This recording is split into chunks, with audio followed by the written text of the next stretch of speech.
Episode की शुरुआत में हम देखते हैं मीडिया वाले पहुंच चुके होते हैं क्राइम सीन के पास और वो बार बार यानशुक से बहुत सारे सवाल पूछ रहे होते हैं। वो सवाल कर रहे होते हैं कि ये क्राइम आखिरकार किसने किया, क्या इन सबको जहर देके मारा गया है, क्या चीफ ऑफ पुलिस हेमलिक भी सीक्रेट पुलिस का एक हिस्सा थे, क्या इंस्पेक्टर जेमन का मर्डर केस भी इससे रिलेटेड है। इसके बाद यानसुक बोलता है कि अभी हम इन्वेस्टिगेशन कर रहे हैं, हमारा इन्वेस्टिगेशन खत्म होने के बाद ही हम कुछ बता सकते हैं। इसके बाद एक रिपोर्टर बोलता है यानी कि इन्वेस्टिगेशन डिपार्टमेंट को ये लगता है कि ये सब कनेक्टेड है। इसके बाद यानसुक बोलता है कि मैंने ऐसा कुछ नहीं कहा, ऐसा हो सकता है लेकिन अभी हमने कुछ इन्वेस्टिगेशन नहीं किया है। इसके बाद एक और यहाँ पे ऑफिसर आ जाता है और बोलता है कि ये एजेंट का इस केस से कोई भी लेना देना नहीं है और वो यानसुक को यहाँ से जाने के लिए बोल देता है। इसके बाद सुक पेट्रोव के बच्चों से बात करने के लिए ऑर्फनेज जाता है लेकिन ये औरत बोलती है तुम फिर से यहाँ पे आ गए। इसके बाद सुक बोलता है मुझे माफ करना लेकिन मेरे हायर अथॉरिटी ने फिर से मुझे ये सब इन्वेस्टिगेशन करने के लिए भेजा है। मैंने बाकी ऑर्फनेज से सारे बच्चों से बातें कर ली है, बस यहाँ के बच्चों से मैंने बातें नहीं की है। इसके बाद ये औरत बोलती है जरा उन बच्चों के बारे में सोचो, मिस्टर पेट्रोव और उनके असिस्टेंट इन बच्चों के लिए माँ बाप से बढ़कर थे लेकिन वो इनकी आंखों के सामने ही मारे जा चुके हैं। मैं चाहती हूँ कि ये बच्चे इस घटना को जल्द से जल्द भूल जाएं लेकिन अगर तुम इस तरह से इन्वेस्टिगेशन करोगे तो वो कैसे भूल पाएंगे।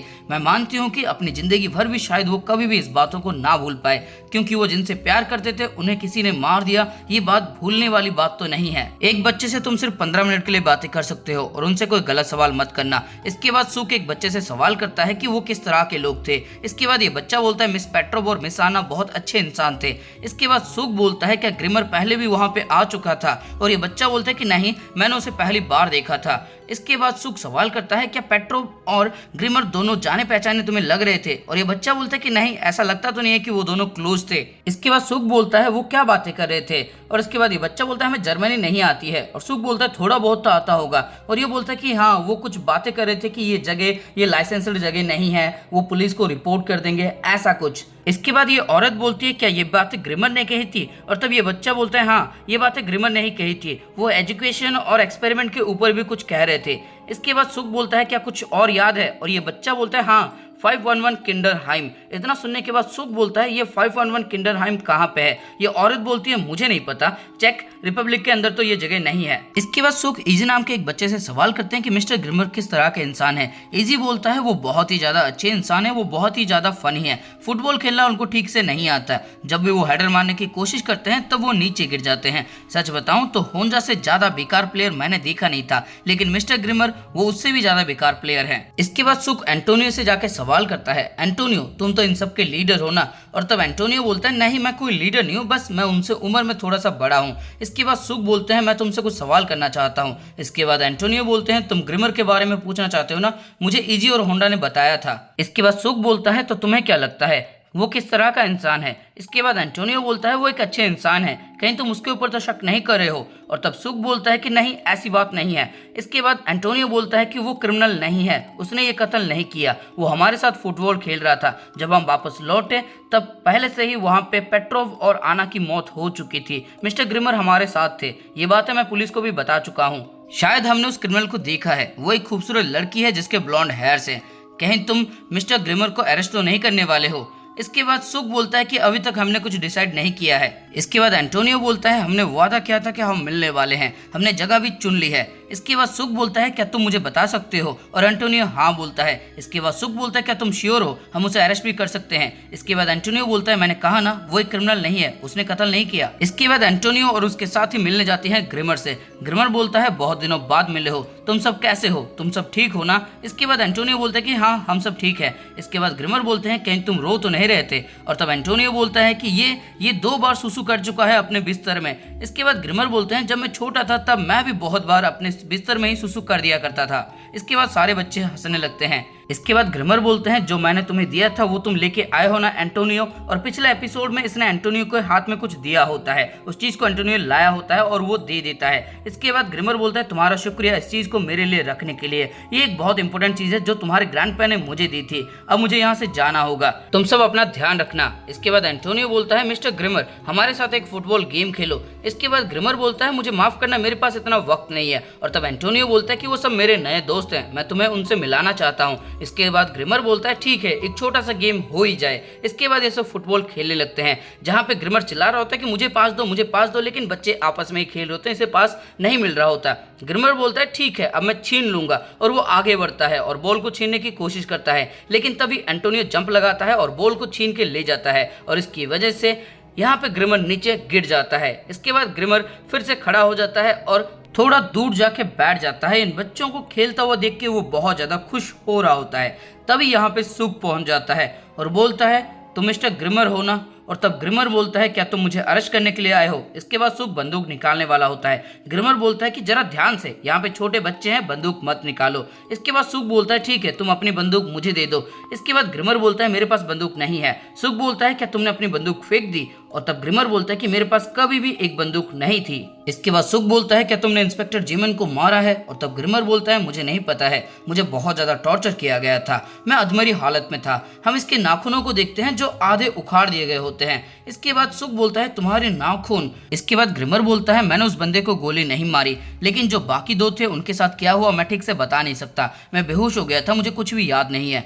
इसके बाद यहाँ पे बच्चे आ जाते हैं और बोलते हैं मिस्टर ग्रिमर आप यहाँ पे आराम कर रहे हैं, हमारी टीम को आपकी जरूरत है, हमारी टीम से एक मेंबर गायब है। इसके बाद ग्रिमर बोलता है मुझे माफ करना, मेरी उम्र हो रही है, मैं बहुत ज्यादा थक चुका हूँ। इसके बाद सुक बोलता है मैंने इन बच्चों को कहा था कि वो तुम्हारे साथ गेम खेले, मैं तुम्हारे ऊपर नजर रख रहा था। इसके बाद ग्रिमर बोलते हैं तो तुम्हें क्या लगता है, क्या मैं एक क्रिमिनल हूँ? इसके बाद सुक बोलता है कि मुझे नहीं पता, कुछ दिनों से बहुत सारे लोग मुझे धोखा दे रहे हैं, मुझे समझ में नहीं आ रहा कि मैं किसके ऊपर भरोसा करूं और किसके ऊपर ना करूं।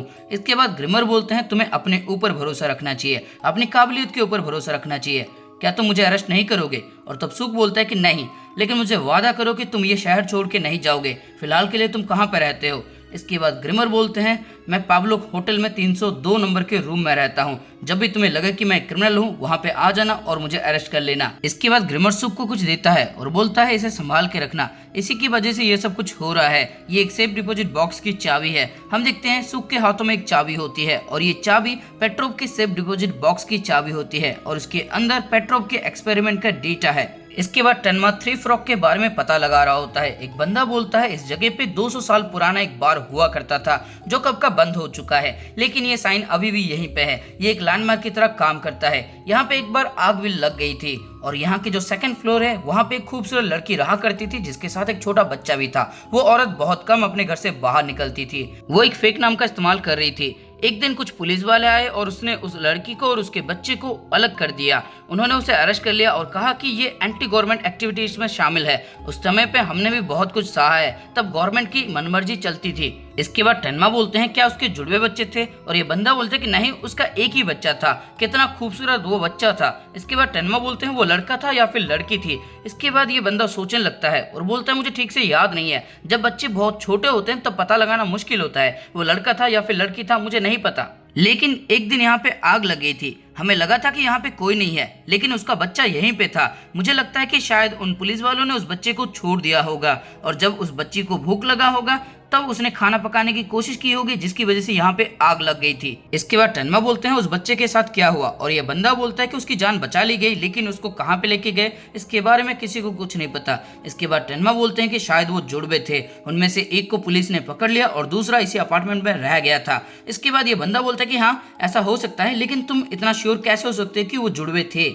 इसके बाद सुक नीना से मिलता है और बोलता है मैं मिस्टर ग्रिमर से मिला, मुझे नहीं लगता कि वो कोई क्रिमिनल है। इसके बाद नीना बोलती है मिस्टर सुक मुझे माफ करना, शायद मैंने कुछ गलत कह दिया था। इसके बाद ग्रिमर बोलता है वो एक बुरा इंसान नहीं है, जब मैं उसका पीछा कर रहा था तब मैंने बहुत कुछ सीखा। सबसे पहले तो मैं जेमन का बदला लेना चाहता था, जब मैंने इन्वेस्टिगेशन किया तब मुझे पता लगा इंस्पेक्टर जेमन एक करप्ट ऑफिसर है। उसके बाद मुझे पता लगा कि 2 और ऑफिसर हैं जो करप्ट हो चुके हैं और उनके साथ हमारा चीफ भी मिला हुआ है और इन सबको किसी ने जहर देके मार दिया। जब मैंने ये बात सुनी तब मैं पूरी तरह से दंग रह गया। मैं हैरान हो गया कि ये चेकोस्लोवाकियन सीक्रेट पुलिस कितना ज्यादा डार्कनेस और फैला सकते हैं। सीक्रेट पुलिस को direct ministry of internal affairs control करती है। ये सोवियत यूनियन की सबसे बड़ी पावर है। जब सोवियत यूनियन 10 साल पहले यहाँ पे आया था तब यहाँ पे रिवोल्यूशन चल रहे थे, बहुत सारे ऑफिसर को ट्रायल में रखा गया था और कुछ गायब भी हो गए थे, लेकिन अब सब वो अपना सर उठा रहे हैं, वो फिर से अपनी ताकत को हासिल करना चाहते हैं। मुझे इसके बारे में बस इतना ही पता है। लेकिन इतनी ज्यादा मौत क्यों हो रही है? क्या इसके पीछे सिर्फ सीक्रेट पुलिस है या फिर कोई और भी इनके पीछे है? ये दुनिया के अंदर बहुत ज्यादा डार्कनेस फैल रहा है, मुझे समझ में नहीं आ रहा है, मैं किसके ऊपर भरोसा करूं, मैं समझ नहीं पा रहा हूं। लेकिन मिस्टर ग्रिमर ने मुझे कहा है कि मुझे अपने ऊपर भरोसा रखना चाहिए और उन्होंने मुझे एक चीज भी दी है, मुझे तो तुम्हारा नाम तक नहीं पता। इसके बाद नीना थोड़ा सा ऑकवर्ड होकर इसे देखने लगती है। ये बोलते हैं कि नहीं कोई बात नहीं, अगर तुम अपना नाम नहीं बताना चाहती तो मत बताओ। वैसे अगर दो इंसान को एक दूसरे के बारे में कुछ नहीं पता हो तो वहां पे लोग भरोसा नहीं करते, लेकिन मैं तुम्हारे ऊपर भरोसा करता हूँ, मैं तुमसे कुछ भी कह सकता हूँ। इसके बाद ये दोनों बाहर आ जाते हैं। सुख बोलता है मेरे माँ बाप दोनों ही टीचर थे, लेकिन मेरे पापा थोड़े से डेमोक्रेटिक एक्टिविटी में शामिल थे, इसीलिए मेरे मॉम ने मेरे खातिर उनसे डिवोर्स ले लिया।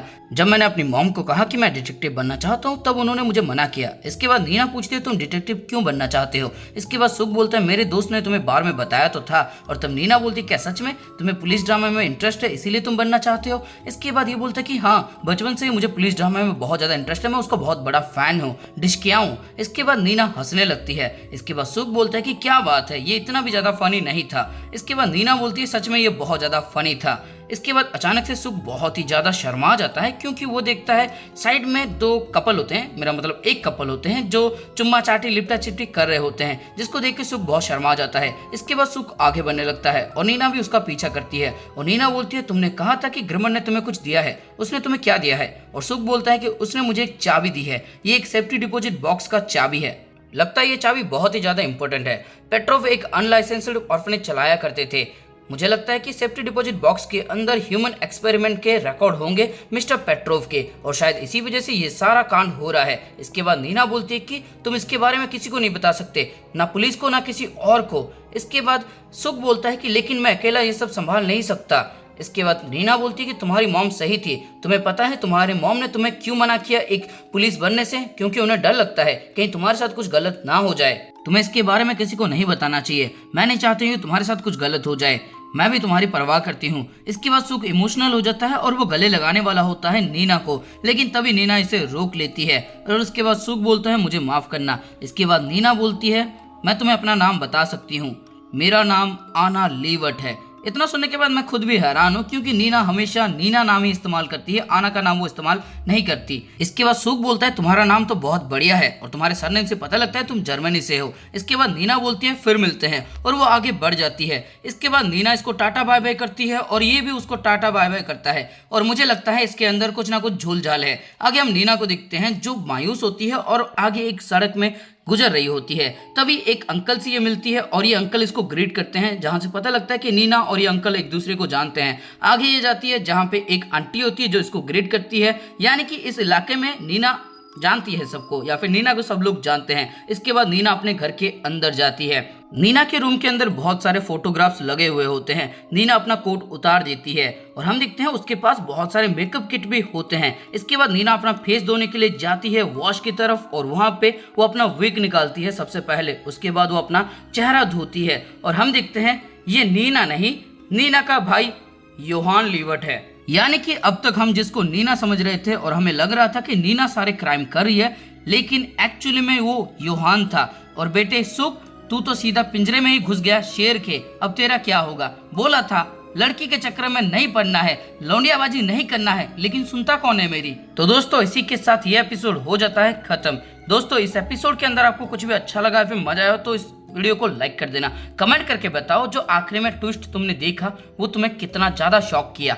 कुछ लोगों को पता पहले ही लग गया होगा, लेकिन जिसे नहीं पता था तुम कितना ज्यादा शॉक हुए। 10 में से कुछ भी नंबर दे सकते हो। और इसके आगे के एपिसोड के लिए इस वीडियो को अपने दोस्तों के साथ या फिर किसी एनिमे लवर के साथ शेयर कर देना। और अगर चैनल पर नए हो तो फिर चैनल को सब्सक्राइब करो और उसके बाद घंटा या फिर घंटी जो भी तुम्हें दिखेगा उसको एकदम जोरों से बजा देना, वरना तुम्हारे घर में नीना को भेज दूंगा, लेकिन अंदर से वो योहान होगा।